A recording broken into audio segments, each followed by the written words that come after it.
Now let's talk about the biggest chronological headache in the multiverse, on Earth 10005. In 1973, a fracture forms in this timeline, splitting it in two, and at the center of it is someone we haven't properly introduced yet, Raven. She's a mutant who can shift her appearance into anyone she looks at, down to the voice, the walk, everything. The world would come to know her as Mystique. But before all that, she was just a girl who grew up alongside Charles Xavier, practically his sister. She was there when Charles and Eric built their first team. She believed in the dream. But when the two men split apart after Cuba, Raven was pulled between them, and eventually, she stopped following either one.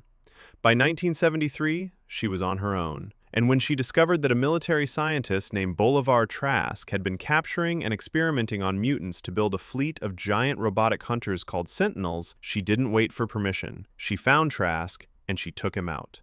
But her actions backfired. Trask became a martyr, and the government greenlit his Sentinel program in full force. Mystique was eventually captured, tortured, and experimented on. And here's the cruel irony. The very thing that made Raven special, her ability to shift into anyone, to adapt her body to anything, is exactly what they extracted from her. They reverse-engineered her DNA and built it into the Sentinels, giving the machines the ability to adapt in real time to any mutant power they encountered. Fire, ice, telepathy, it didn't matter. The Sentinels could analyze and counter anything thrown at them, just like Raven could become anyone she touched. The one gift that had always kept her alive became the thing that would doom her entire species.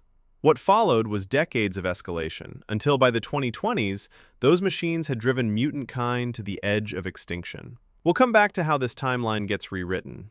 In 1979, at the 3 Mile Island facility, James, who we've come to know as the Wolverine, reaches the end of a road that started years earlier.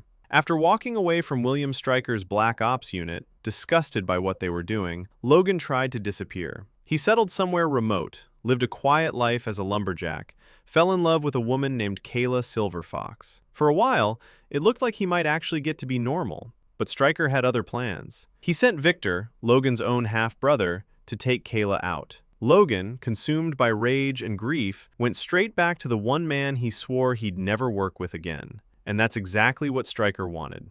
Logan agreed to the Weapon X procedure. His entire skeleton is bonded with adamantium, a virtually indestructible metal, turning him into the most lethal operative on the planet. But Stryker wasn't done with him. At the facility, Logan came face-to-face with Weapon 11, an experimental creature built from the DNA of multiple captured mutants, stitched together into one body. This was the first version of Deadpool, though nothing like the one we'd come to know later.